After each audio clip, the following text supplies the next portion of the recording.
Hello and welcome to coverage of Grand Prix Albuquerque. I'm Marshall Sutcliffe in the booth with Brian David Marshall, and we are in round 4. Take a look at our feature match area. On the left, Josh Utter-Leyton, Kai Timmler, not to be confused with Brian Kibler on the right-hand side. And we have a Thoughtseize from Josh to kick things off. What is Josh playing? Josh Utter-Leyton is playing a Golgari Aggro deck. Oh, and this is a deck we've seen people talking about. Some of the popular Magic strategy columnists have been writing about it. Notably, Brian Kibler. Yes, has been talking about this. This is known as Kibler's deck. Often a very popular archetype. Yes. Anytime you have a major event. It's true. Kai Timmler is playing a deck that looks very, very similar to the Grand Prix Santiago Rakdos aggro deck. Okay, That won that event. So Thoughtseize took away. Is that a Zathrid Necromancer? We've got a bit of a glare there, but I'm pretty sure that's what he took away. That's what Josh took. So let's see what happens here. Kai Timmler, does he have 0 1-drops? He's got to have a 1-drop here, right? Looks like a guess not. All right, so no 1-drops. He's got 8 in his deck, so I guess it's not impossible. And a Lotleth Troll on turn 2 here from Josh Utter-Leyton. A giant stop sign. Could be, yeah. I mean, right now it's not, but you know how that goes. He also took 2 extra damage from that, so Josh is down to 16. This could become relevant, and Kai's just going to attack with his Spike Jester, and Josh just trades it off. Yeah. Yeah, he's not going to bother waiting a turn. You know, you could wait a turn with that and keep your regeneration mana doesn't up. really want to take his no. Also, he has another one in hand and no extra mana. So he saw, look, if I don't draw a land the next turn, I'm just going to replay this and do the same play again. So let's see what Kai comes up with for his turn. I see he has a Madcap Skills in his hand. And I think he's going to lead off, though, with a Rakdos Shred Freak. This is one that you and I reluctantly played in draft, and here it is in standard. I talked to Shahar a little earlier. I kind of like the Rakdos Shred Freak. Yeah, I was always just like sad. But it is essentially colorless in this deck. This deck's mana actually isn't great. It only has 4 dual lands, and the rest are all basic. So, you know, having an easy-to-cast 2-drop that's pretty aggressive is nice. And, here goes Josh Utter-Leyton blocking and ditching 2 cards, both a Scavenging Ooze and a 3rd Lotleth Troll to get his Lotleth Troll its toughness up high enough. And there's a Tormented Hero there for Kai Timmler. So which may be showing off its Madcap Skills next turn. A little Drain Life and a little heroic trigger. Yep. But first a Thoughtseize, so yeah. maybe not. So there's a Rakdos Cackler, a Another Rakdos Shred Freak, and then there's the Madcap Skills. So Josh Utter-Leyton has to decide what to take. It seems like the Madcap Skills is the most obvious choice here, as that Lotleth Troll currently blanks. Well, and the Kai thing about Timmler's Madcap board. Skills is it would force Josh to have a second creature to be able to block. Mm-hmm. It acts as a functional removal spell in that way. But if Rakdos is nope. I was going to say Rakdos seems like the kind of deck that would just rip another Madcap Skills right off the top, but that I can't determine. All you want was my only land, so. That Lotleth Troll is just a giant stop sign. It really is. I mean, Josh Utter-Leyton is stuck on mana, and he's facing one of the more aggressive decks in the format. And there's a Shred Freak and a Cackler that he's going to play first main, and he's just going to pass a turn. Attacks just develop the board. All right, so there's a Swamp off the top for Josh Utter-Leyton. So let's see if we can get the ball rolling here. We know that once he gets going, there he's going to play a Varolz the Scar Striped, which is going to allow him to do some really nasty things and potentially start to turn the table on Kai Timmler. Right. I mean, now, so he already has some cards that he can. He has two mana creatures in his graveyard that he can now scavenge onto either of these. Yeah, he actually has 3. 2 Lotleth Trolls and a Scavenging. Oh, that's right. I forgot about the Lotleth Troll that just that he threw it through it. Yeah. Yeah. And here's another Shred Freak. Josh is at 14, and in come the clowns. Everybody. So Josh has to make some decisions here. He knows he gets to block one of these creatures for free, air quotes, because of the Lotleth Troll having 3 toughness. The question is, does he want to trade off Varolz or does he want to wait a turn? Well, he doesn't want to block with Varolz. He doesn't want to, that's right, but does he have to? So 14, he would go to 8. It's looking like that's what he's going to do. Yeah, I mean, he needs, like, because the thing is, he has something to do next turn with Varolz, thanks to Varolz, and now he will completely blank Kai Timmler's board if he just scavenges one thing onto Varolz. Did he just draw a scavenging ooze? I didn't see.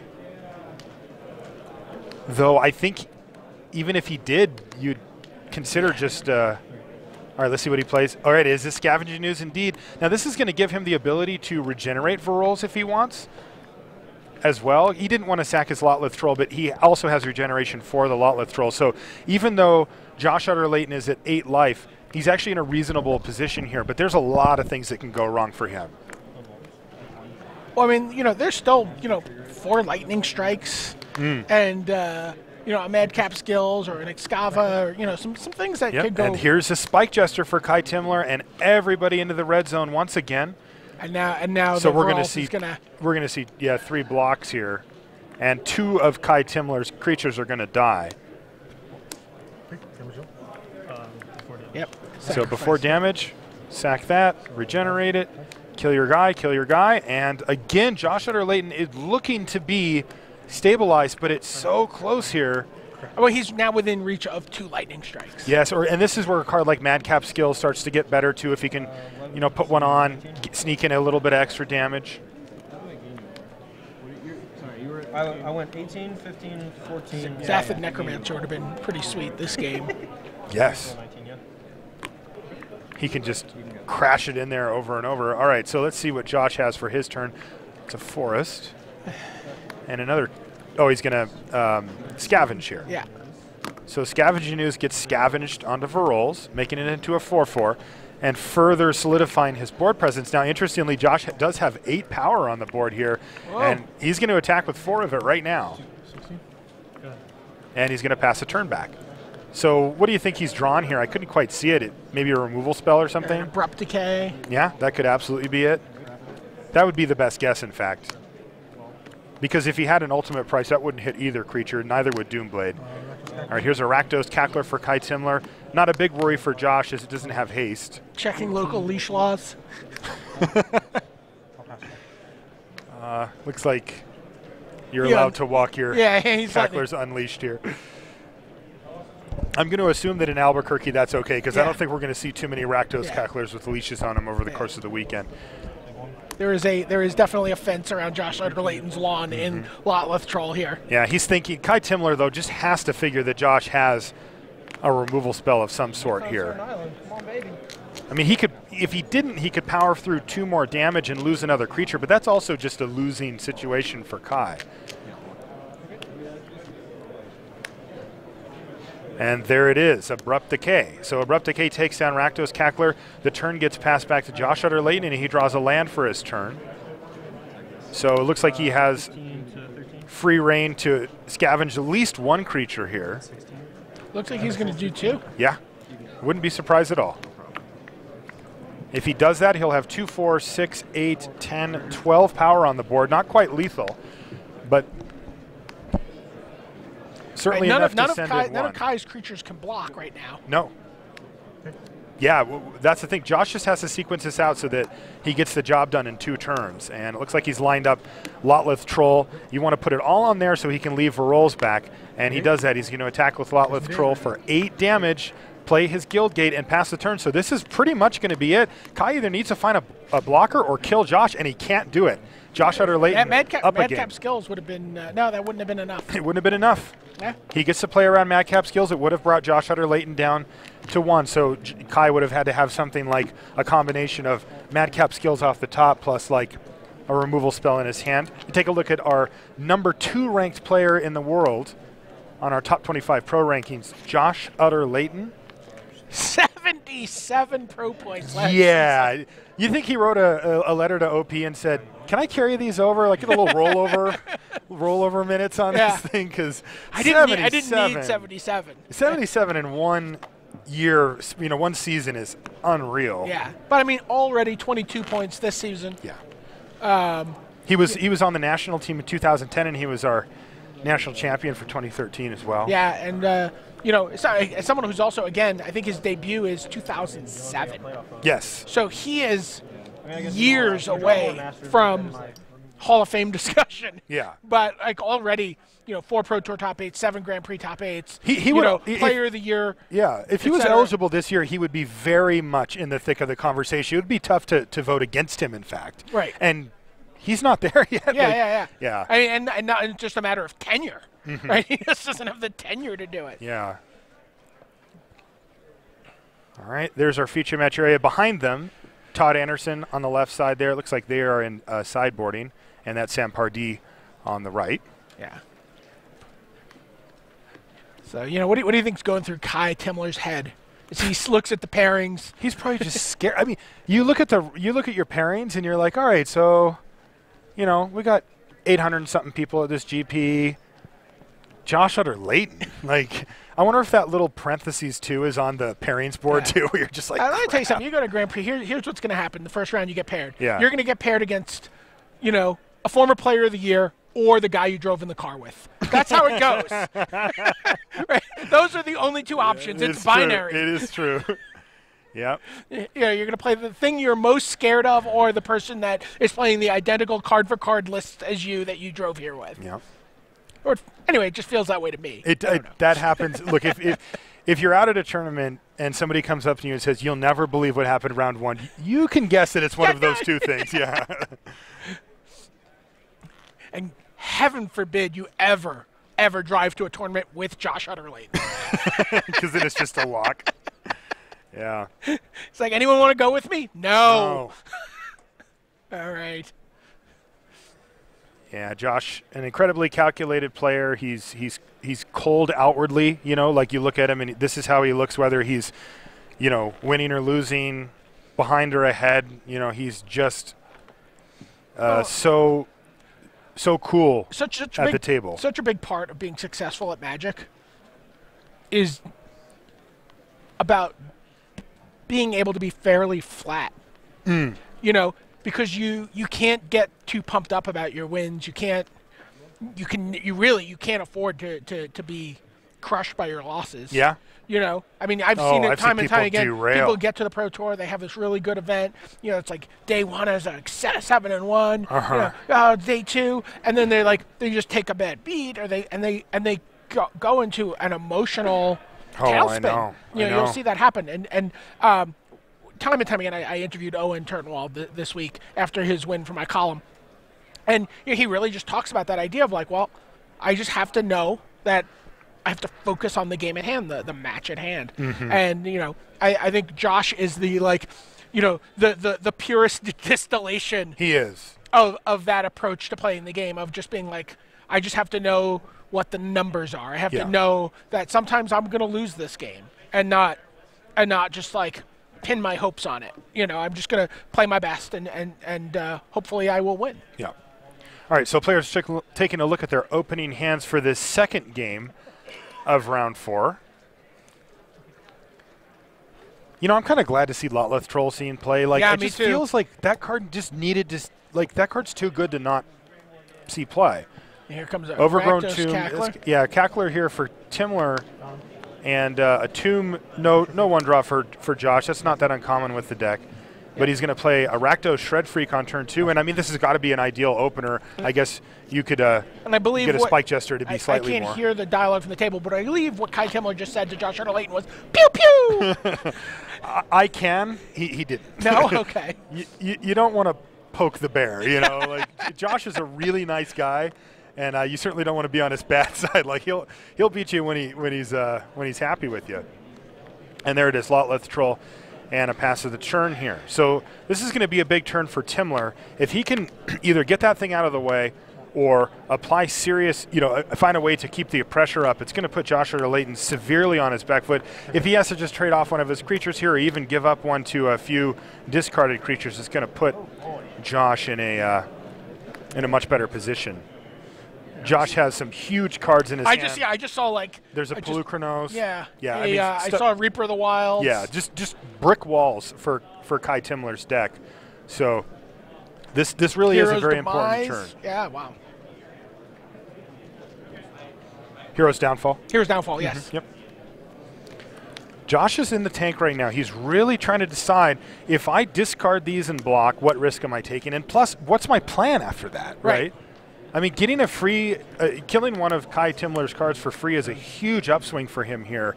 But if he were to lose his Lotleth Troll during that transaction. And he has to consider also the possibility of a little targeted removal on top of that. Of course. Yeah, that's the risk he's taking. All right, so Rakdos Cackler follow-up for Kai Timmler. Draw a card for Josh. Does he have a land drop? He doesn't. Oh, wow. So no land. So this is going to change things a lot for Josh Utter-Leyton. He does have the dreaded Golgari Charm. Okay, so he can use that, but he'd also have to get rid of there a card. Ixava wow, the Blood Witch. Ixava the Blood Witch. He is, of course, going to unleash it, and in they go. Everybody's going to enter the red zone here. This is 10 damage coming across at Josh Utter-Leyton, sitting with a lowly Lotleth Troll and on 12 life here. So what is he going to do to get himself out of this situation? We talked about it the turn before. If Kai was able to keep the pressure up, how big that would be, and he's done exactly that. And Josh is way behind here. So a Golgari, well. Golgari Charm means that Josh has to discard something and not lose his own Lotleth Troll for starters. Yeah. It would kill the Rakdos Shred Freak, and it would reduce the damage that he takes by 3. But considering that Josh is stuck on lands, and it's going to be difficult for him to block at that point. Yeah, I mean he'd have to ditch 3 or 4 creatures depending on what he wants to block here, and but he might just have to do it. I think we're going to see some ditching. I think so too, because Josh Utter-Leyton is in a really, really tough spot being stuck on mana. Even though he's got cards that are fantastic against his opponent, they're doing no good in his hand. Yeah, he's going to double mulligan to a 4-power. Maybe triple. All right, 2 of them here. And here's Golgari Charm. Yep. So Shred Freak down, and he takes 4 damage, and he's going to lose one of the Cacklers here.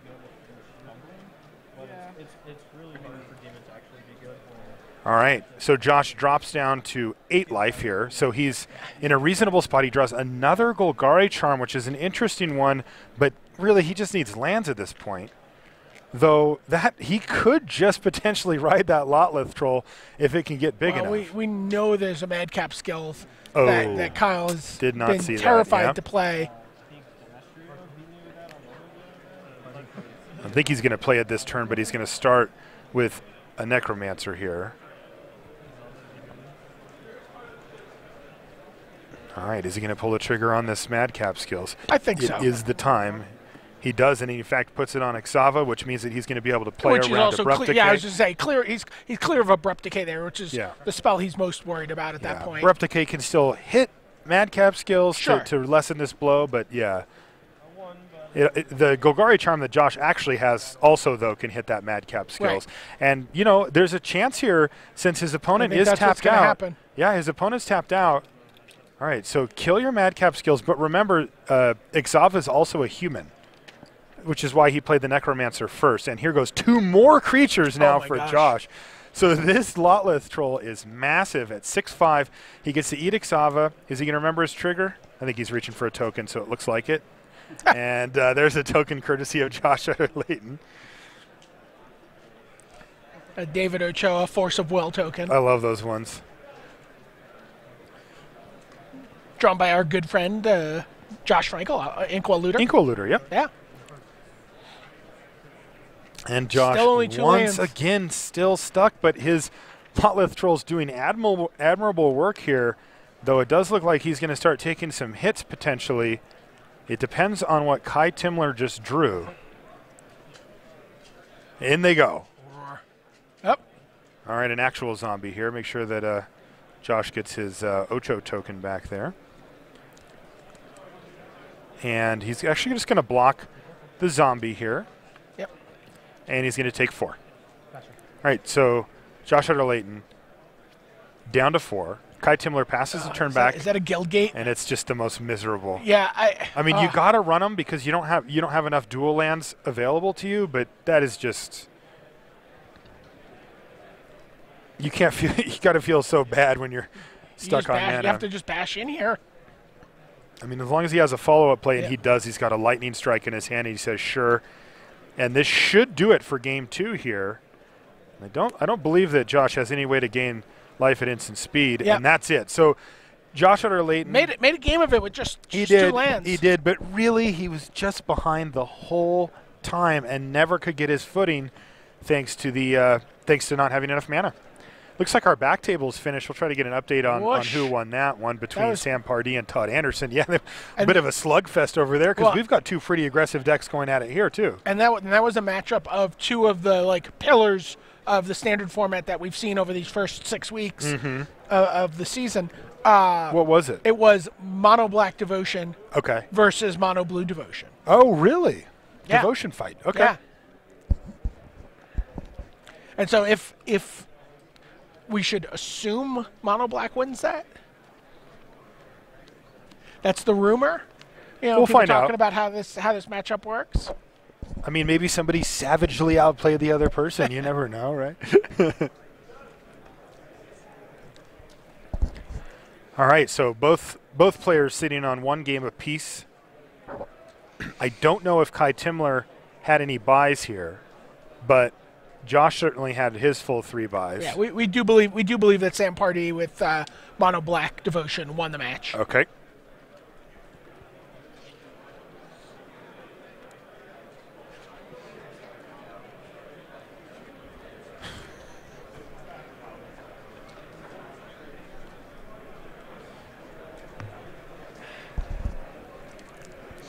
I'd figure that Josh Utter-Leyton has the upper hand, generally speaking, in this matchup. I mean, I haven't played these before. More updates from Rashad? Yeah. The rumors of Todd Anderson's demise were greatly exaggerated. Mono Blue won the match. Okay.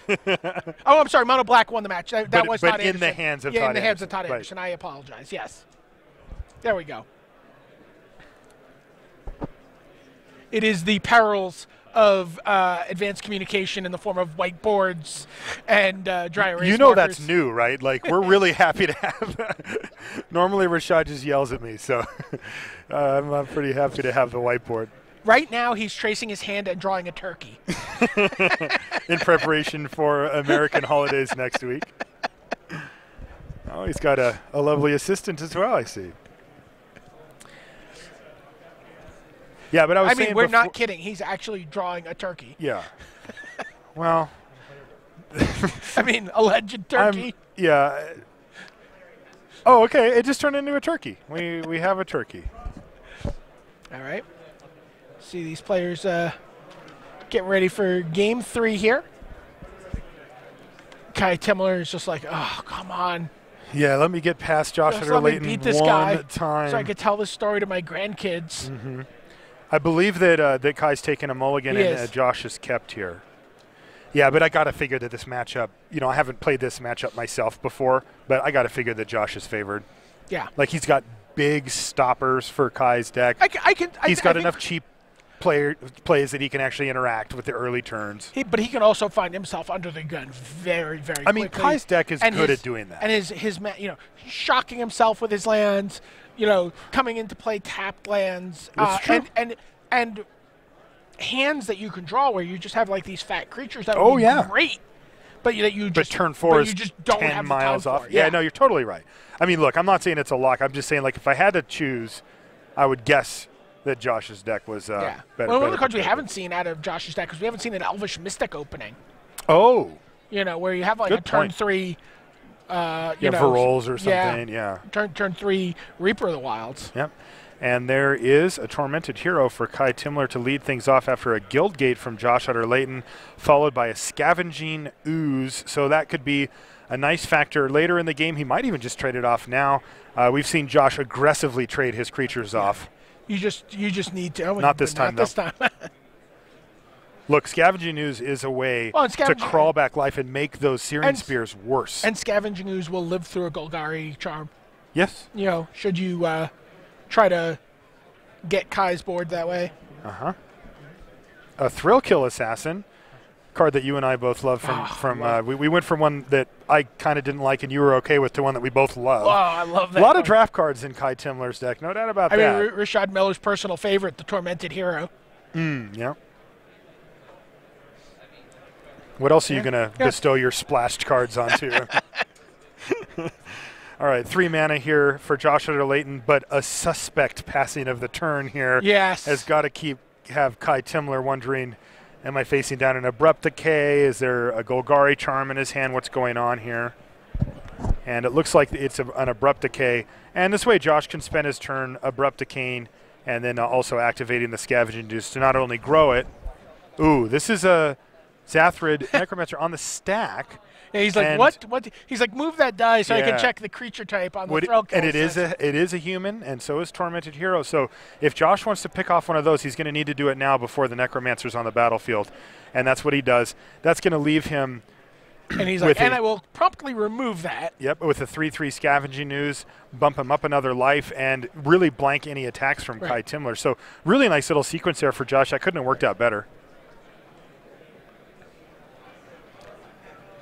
All right, and now I think we're actually going to get his game to go into the fatty modes. It is. I mean, he only needs to get to 4 mana, which he can have on turn 3 or turn 4. In this case, it's going to be turn 4, but we're going to see a Reaper of the Wilds here for Josh Utter-Leyton, and that thing's just the full brick wall against Kai Timmler's deck. Things looking very good for Josh in the early stages. Let's see if Kai can come up with a counter attack that can actually get through for damage. Yeah, I mean, while Josh Reaper is not exactly card advantage.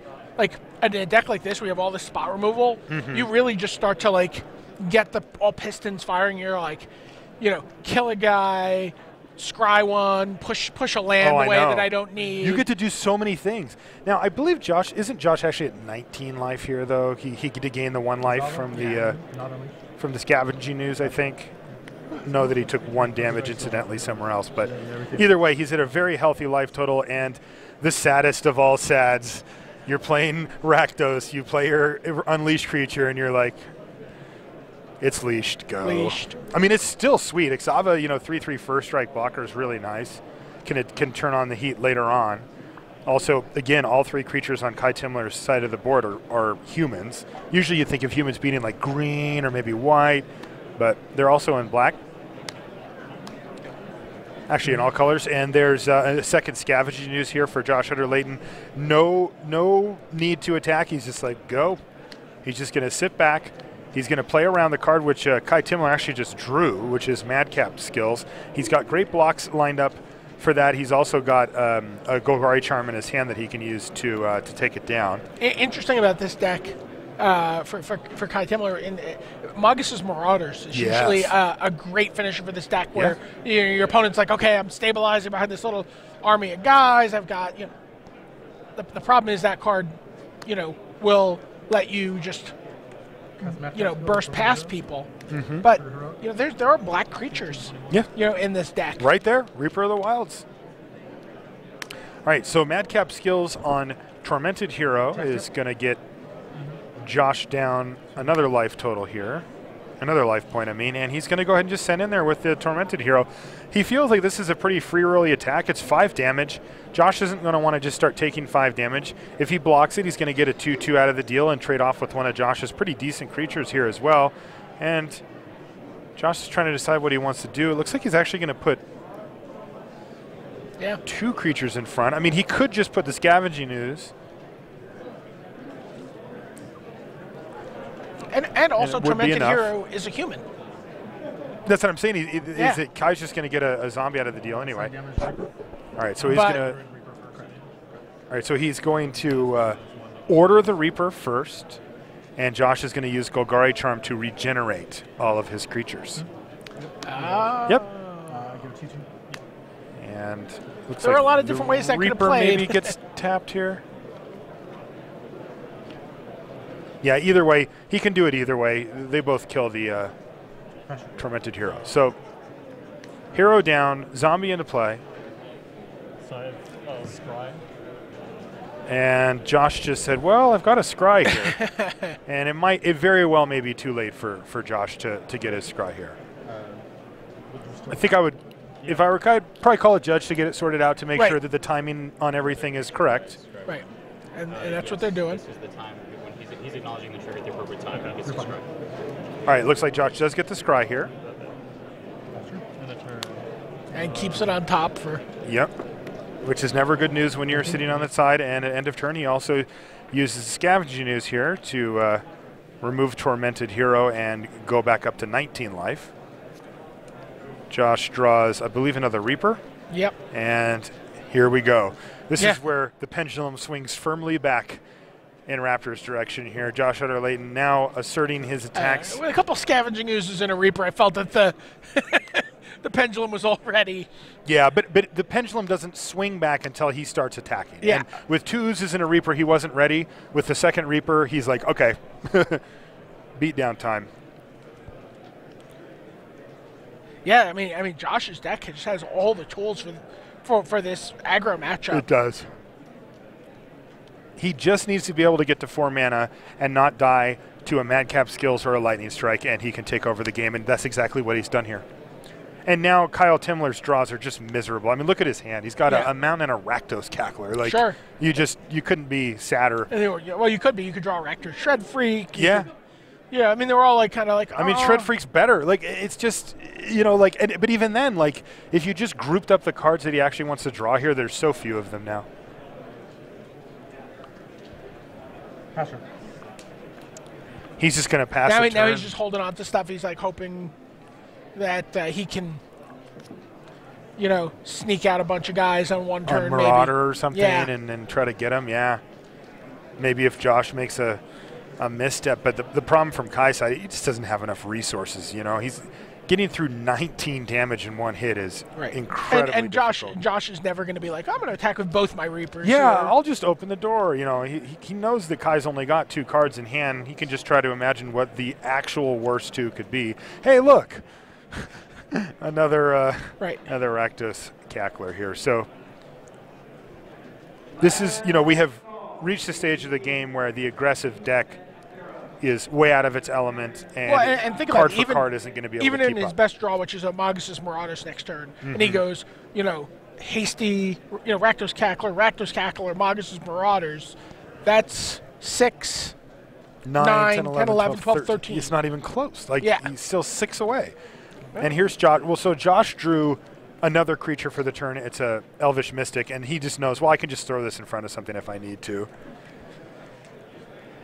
It also reduces the clock on Kai Timmler significantly. He took yeah. 8 there, so now when he attacks with both Reapers next turn, those are lethal and must be blocked, and he can start, we call it abyssing your opponent, meaning that, basically making him lose a creature per turn or die.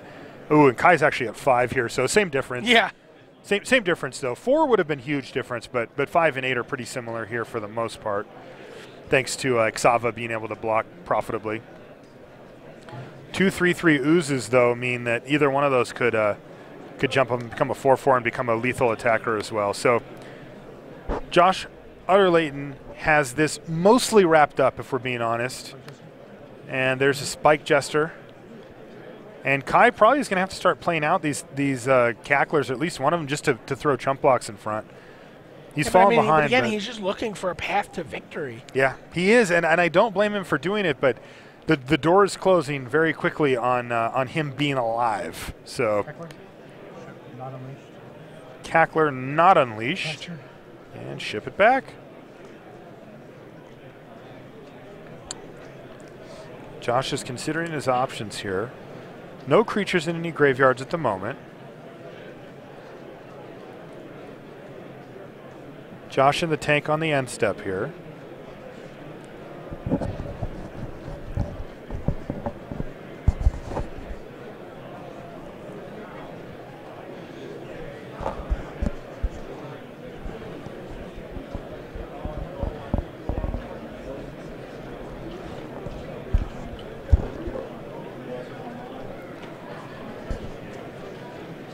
I mean, just couldn't do it. I mean, I'm not sure that there's a permutation of cards that's gonna. Oh boy.